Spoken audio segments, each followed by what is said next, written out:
Então, o título da mensagem dessa noite é O Verdadeiro e Real Significado da Páscoa. É interessante que essa palavra que o pastor Ademar leu há pouco aí, é o mesmo texto, capítulo 12, só que o versículo 21. Interessante que nosso genro, que também pregou nessa noite em Natal, Rio Grande do Norte, eu assisti um pouco a pregação, pregou também nessa noite sobre a Páscoa. Então é muito tremendo quando há testificação, que é para falar sobre isso mesmo, né? E cada vez que a gente prepara uma palavra, a gente sempre aprende alguma coisa, né? Nunca tinha me chamado a atenção essa palavra assim, ó, a primeira Páscoa. Nunca tinha me chamado a atenção, está aqui no capítulo 12, diz assim, ó, no título, a instituição da primeira Páscoa. É porque teve outras Páscoas. E é interessante que depois nós vamos ler em Mateus, capítulo 26, do 17 em diante, mais surpresa ainda eu fiquei quando eu li o título, a última Páscoa. É muito interessante. Então, a Páscoa ela foi instituída no Êxodo, como o pastor Ademar já falou agora há pouco, quando o povo de Israel estava cativo lá no Egito, 430 anos. Eles estavam lá na escravidão do Egito. E nessa ocasião, Deus deu todas as instruções para Moisés, como deveria ser, o que eles deveriam fazer. Então, o faraó acabou libertando o povo de Israel. E aí, nesse texto que eu vou ler um pouquinho mais adiante, mas é bem parecido, né? E aí, depois, o povo de Israel, ele ficou comemorando a Páscoa todo o ano desde aquela época. Eu gosto, como disse o meu esposo, eu gosto de estudar a fundo, sou professor de teologia. Então, a primeira Páscoa, ela aconteceu em torno de 3.500 anos atrás. A primeira Páscoa. E a última Páscoa, ela aconteceu mais ou menos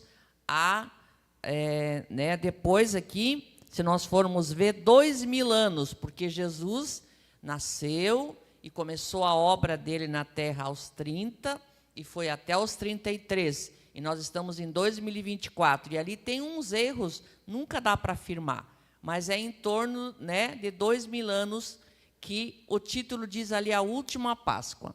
Então, eu vou ler com vocês aqui, Êxodo, capítulo 12, versículo 21 a seguir. Vamos ler mais um pouquinho aqui. Diz assim, ó. Chamou, pois, Moisés a todos os anciãos de Israel e disse-lhes, escolhei e tomai vós cordeiros para as vossas famílias e sacrificai a Páscoa. Então tomou um molho de sopo e molhou-o no sangue que estiver na bacia e lançai na verga da porta. A verga da porta é a parte superior da porta. E nos umbrais da porta é dos dois lados da porta. Então, Deus deu a seguinte instrução para Moisés. Moisés, então, quando esse cordeiro for morto, você vai pegar o sangue e você vai colocar na verga da porta, na parte superior, e nos lados, que são os umbrais da porta, certo? Vamos continuar aqui, né? Deixa eu ver onde é que eu estou aqui.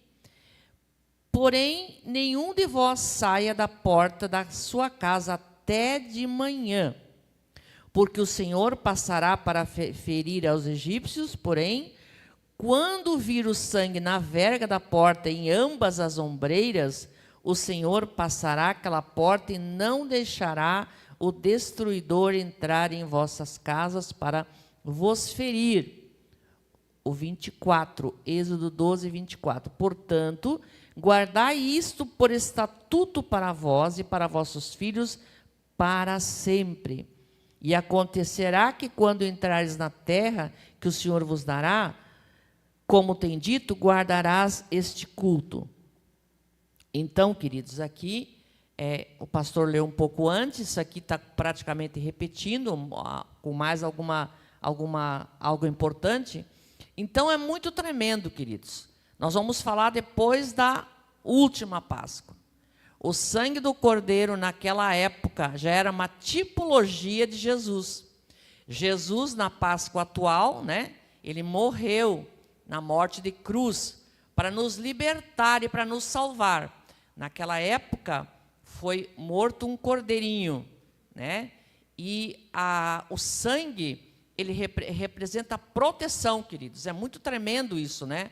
Então, quando o anjo da morte passou naquela ocasião, e as casas onde tinha essa marca do sangue em cima, e dos umbrais do lado, nada acontecia, aquelas pessoas estavam guardadas. Depois da ministração, nós vamos ouvir um louvor também muito tremendo, que fala sobre o sangue. O sangue tem um significado muito tremendo, queridos. Agora, outra coisa interessante, né? Quando é que aconteceu a Páscoa de verdade mesmo? Realmente a Páscoa, ela sempre acontecia para o povo hebreu em torno de março e abril. Final de março até dia 15, 20 de abril. Então, está mais ou menos certo, né? Como está ali. Agora vamos abrir aqui em Mateus, capítulo de número 26, versículo de número 17. Olha só que tremendo. O título diz assim: a última Páscoa e a ceia do Senhor. Lembra que nós lemos lá a primeira Páscoa? Agora aqui nós estamos falando da última Páscoa. Vamos ler aqui. E no primeiro dia da festa dos pães asmos, chegaram os discípulos junto de Jesus, dizendo: onde queres que preparemos a comida da Páscoa? E ele disse: ide à cidade a um certo homem e diz-lhe: o mestre diz, o meu tempo está próximo. Em tua casa celebrarei a Páscoa com os meus discípulos. E os discípulos fizeram como Jesus lhes ordenara e prepararam a Páscoa. E chegada a tarde, assentou-se à mesa com os 12. Não é? E quando eles comiam, disse: em verdade vos digo que um de vós há de me trair. E eles entristeceram-se muito e começaram um por um a dizer-lhe: porventura sou eu, Senhor? E ele respondendo disse: o que mete comigo a mão no prato, esse me há de trair. Em verdade o Filho do Homem vai como acerca dele está escrito, mas ai daquele homem por quem o Filho do Homem é traído. Bom seria para este homem não ter nascido. E respondendo Judas, o que traía, disse: porventura sou eu, Rabi? E ele disse: tu o disseste. O 26. Enquanto comiam, Jesus tomou o pão. Eu até deixei aqui hoje, ó. Jesus tomou o pão e o partiu e deu aos seus discípulos e disse: tomai e comei, isto é o meu corpo. E tomando o cálice, aqui nós temos as uvas que produzem o vinho, não é? E tomou o cálice e dando graças, deu-lhe dizendo: bebei dele todos, porque este é o meu sangue, o sangue do Novo Testamento, que é derramado por muitos para a remissão dos pecados. Queridos, o valor do sangue é para a remissão, para o perdão dos pecados. Não tem outra forma de perdão de pecados do que o sangue de Jesus. A palavra do Senhor diz que Deus, o Pai, amou tanto, né? Em João 3,16, Deus amou o mundo de tal maneira que deu o seu único Filho, para que todo aquele que nele cresce tivesse a vida eterna, não perecesse. Então vamos terminar aqui. E digo-vos que desde agora não beberei deste fruto da vide, até aquele dia em que o bebo de novo convosco no reino do meu Pai. E tendo cantado um hino, saíram para o Monte das Oliveiras. Aqui está dizendo, queridos, que era a última Páscoa, e lá em Êxodo está dizendo que é a primeira Páscoa. Então, a primeira Páscoa até aqui, em Jesus, todos os anos eles comemoravam a Páscoa. Só que agora, com Jesus, finalizou a Páscoa. E o que foi substituído, queridos? Foi substituído pela ceia do Senhor. A palavra do Senhor diz: quem não comer do meu corpo e não beber do meu sangue, não tem parte comigo. Aqui tem uma outra coisa tremenda aqui, ó. E digo-vos que desde agora não beberei deste fruto da vide, até o dia em que se beba de novo convosco no reino do meu Pai. Aqui está dizendo, queridos, que todos os salvos, um dia, de todas as raças, tribos, nações e línguas, vão estar ceando com o Senhor. Olha só que coisa tremenda, né? Nas bodas do Cordeiro. Que maravilhoso isso, né? Então, cada vez que a gente lê a Bíblia, cada vez que a gente estuda, a gente aprende coisas novas, que nem eu não sabia, por exemplo, da primeira Páscoa e da última Páscoa. Está aqui na Bíblia, está escrito. Então, Jesus agora, antes da morte dele, ele fez o quê? Ele instituiu a nova Páscoa, que é a ceia do Senhor. Porque até aqui o povo de Israel, todos os anos, matava um cordeirinho. E agora aqui, o próprio Jesus é o cordeiro pascal, né, queridos? Vamos ler também aqui João capítulo 6, versículo 53.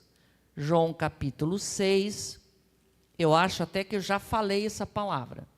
João capítulo 6, versículo 53. Vamos ler aqui. Já falei ela, recitei ela, mas eu vou ler na palavra aqui. Vou ler do 51 em diante. Eu sou o pão vivo que desceu do céu. Se alguém comer deste pão, viverá para sempre. E o pão que eu der é a minha carne, que eu darei pela vida do mundo.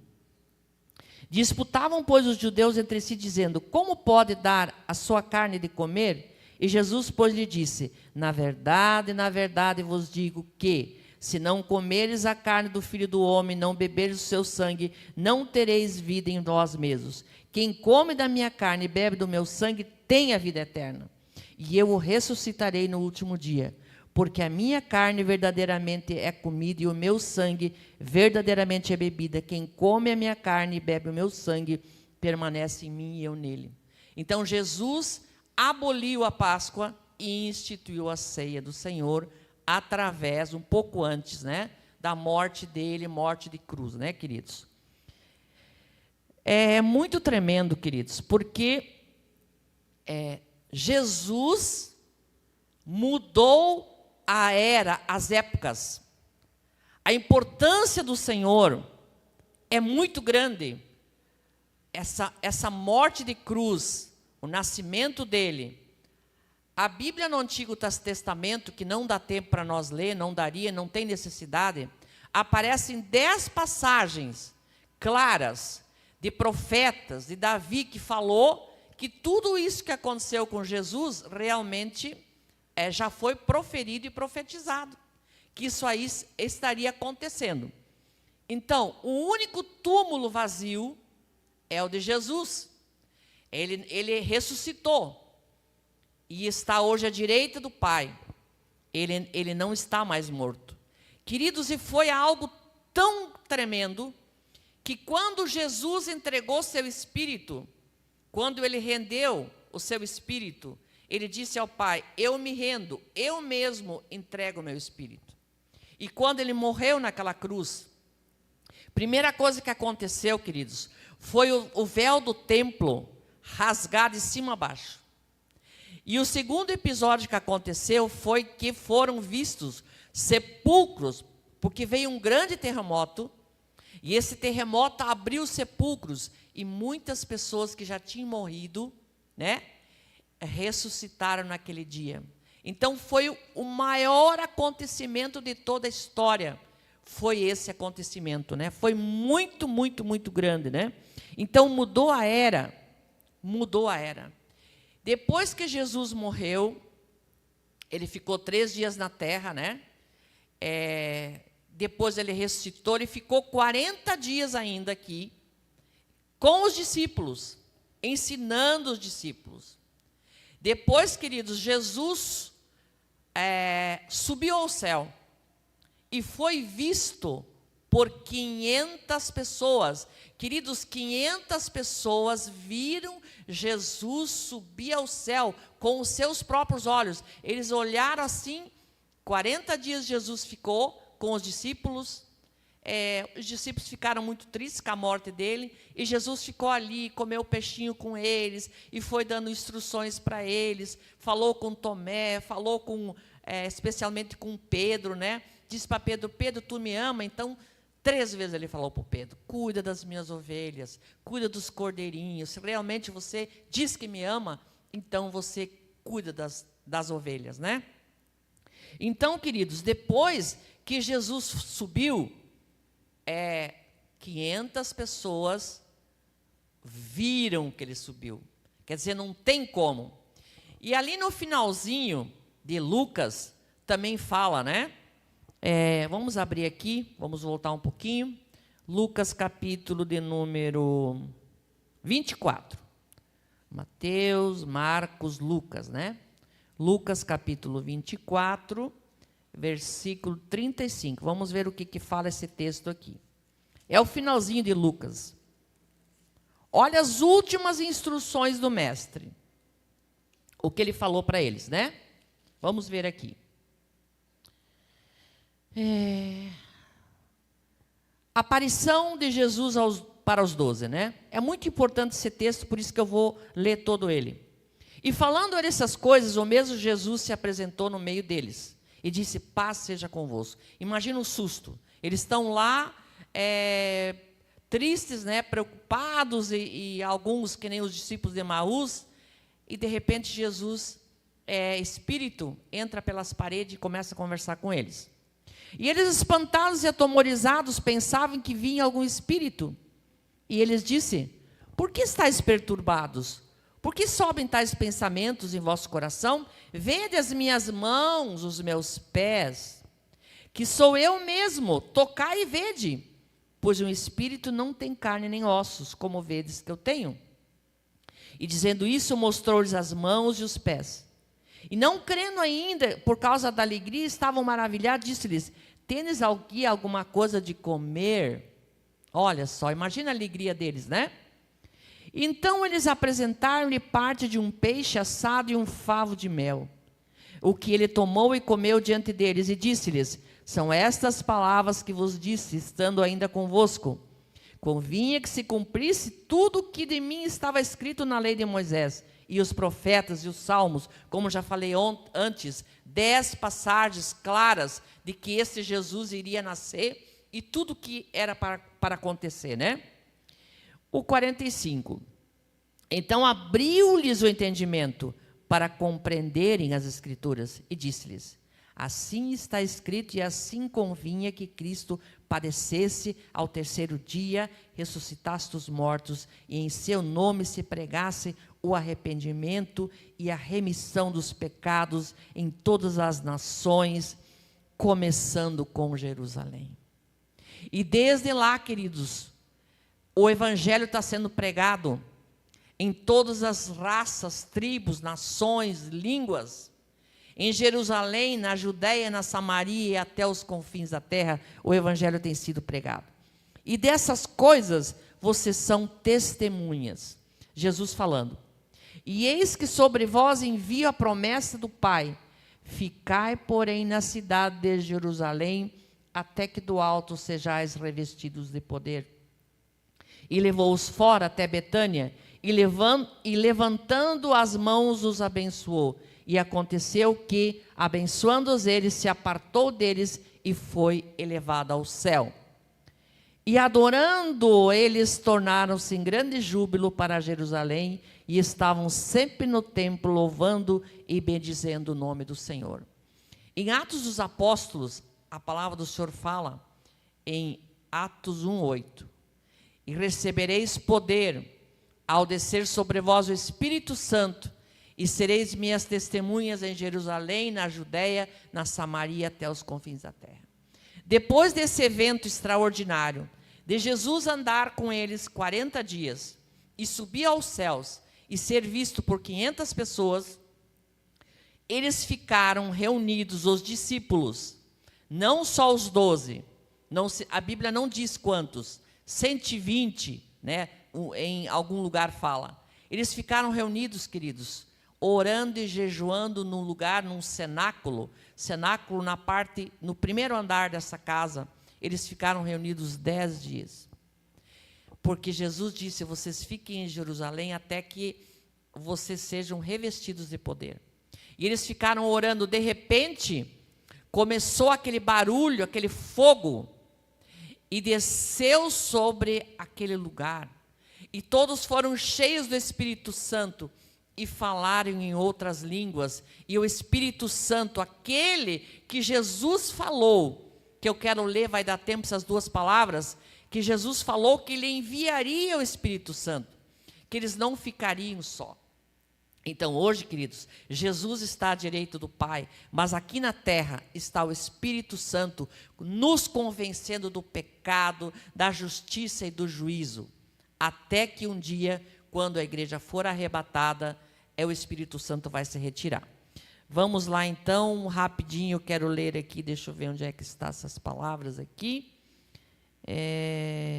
que eu estou tendo que passar, porque é muito rápido, esse tempo passa muito rápido. Vamos lá para João capítulo 14, versículo 6.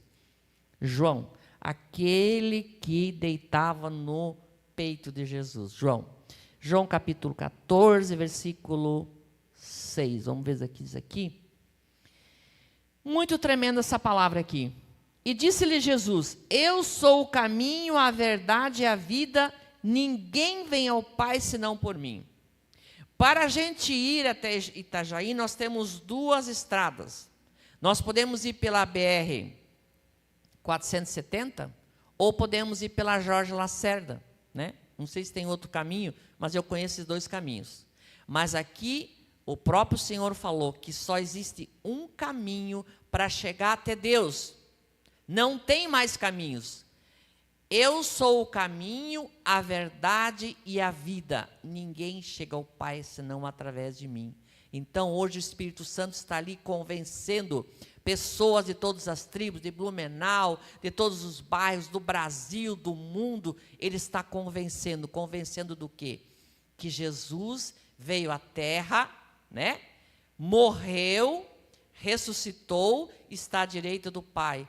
E é somente através de Jesus que nós podemos chegar até o Pai. Vamos ler aqui 14, 26. Vamos ver o que fala aqui. Aqui que está a palavra que eu falei para vocês. Mas aquele Consolador, o Espírito Santo, que o Pai enviará em meu nome, vos ensinará todas as coisas e vos fará lembrar de tudo quanto vos tenho dito. Deixo-vos a paz, a minha paz vos dou, não vou lá dou como o mundo dá, não se turbe o vosso coração, nem se atemorize. Olha que querido Pai, o Filho e o Espírito Santo. Eu já recitei a palavra, Deus amou o mundo de tal maneira, que deu o seu único filho. Você e eu daríamos o nosso filho, ou a nossa filha, para morrer pela humanidade? Com certeza não. Então, primeiro Deus deu o seu filho. Depois Jesus espontaneamente entregou a sua vida. E ele disse, olha queridos, não fiquem preocupados, porque eu não vou deixar vocês órfãos. Quando eu for, o meu Pai vai enviar o Consolador, que é o Espírito Santo que está conosco até hoje, né? João capítulo 16, versículo 7. Vamos ver o que fala aqui. Todavia digo-vos a verdade, que vos convém que eu vá, porque se eu não for, o Consolador não virá a vós. Mas se eu for, enviar-vos-ei. E quando ele vier, convencerá o mundo do pecado, da justiça e do juízo.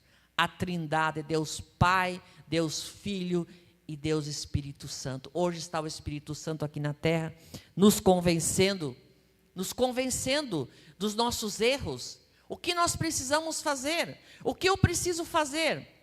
Diz assim, ó, em João 1,12, diz assim, ó, vamos abrir rapidinho lá, João capítulo 1, versículo 12, para vocês realmente saber que é a palavra do Senhor. Diz assim, ó, Mas a todos quantos o receberam, quem? Jesus.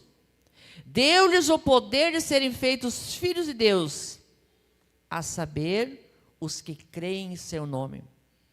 Em Romanos 10, do 8 ao 10, diz assim: se com a tua boca confessares a Jesus como Senhor, e em teu coração creres, serás salvo.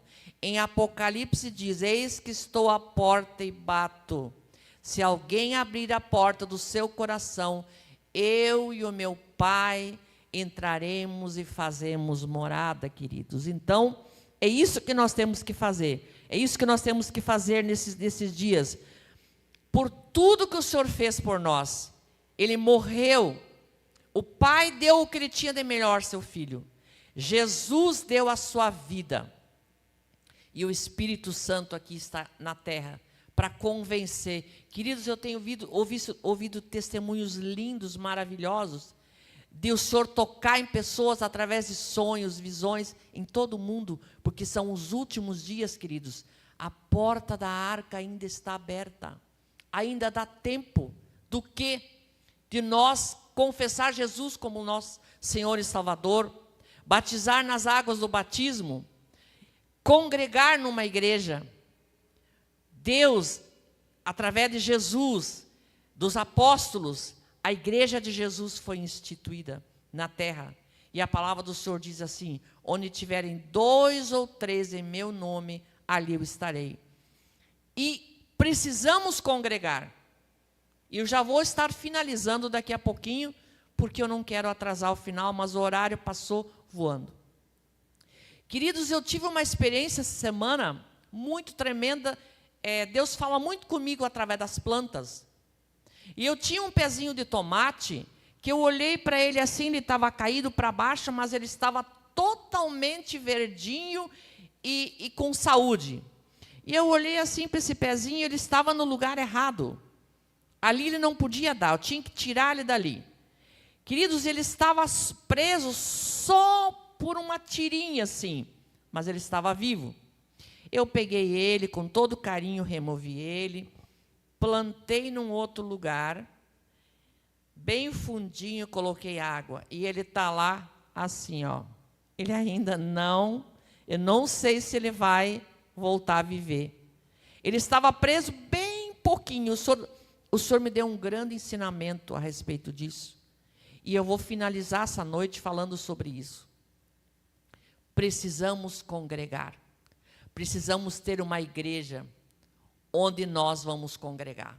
Eu digo sempre que nós podemos ter 3 famílias. A nossa família, né?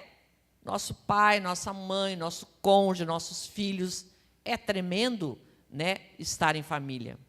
E nós devemos ter uma segunda família, que é onde nós congregamos. A igreja nós precisamos congregar. Sabe por quê? Porque se vem um vendaval, um temporal, precisamos estar debaixo desse guarda-chuva. Eu lembro que o Félix, uma vez pregou essa palavra lá na Velha Grande, nunca mais esqueci. Ele pregou sobre isso, que estar na igreja é como estar debaixo de um guarda-chuvão bem grande, que vem vento, temporal, tempestade. Os últimos dias têm sido dias muito difíceis. Mas se nós estivermos congregando, estivermos firmes com o Senhor, lendo a palavra, orando, obedecendo a palavra de Deus, nós estamos protegidos em nome de Jesus. Eu quero finalizar aqui, 3 minutos. Finalizar aqui em Isaías 53, queridos. Rapidinho. Eu não podia deixar de ler esse texto aqui, mas, pastora Demar, esse tempo aqui, ele voa. Ele voa esse tempo aqui. Não dá nem para... Não dá. Aqui está falando já uma dos textos que eu citei antes para vocês. Que texto? Falei para vocês que vários, Isaías, Miqueias, vários textos. Aqui Isaías viu o Senhor através desse texto, e aqui eu vou finalizar. Assim, ó. Quem deu creche à nossa pregação e quem se manifestou o braço do Senhor?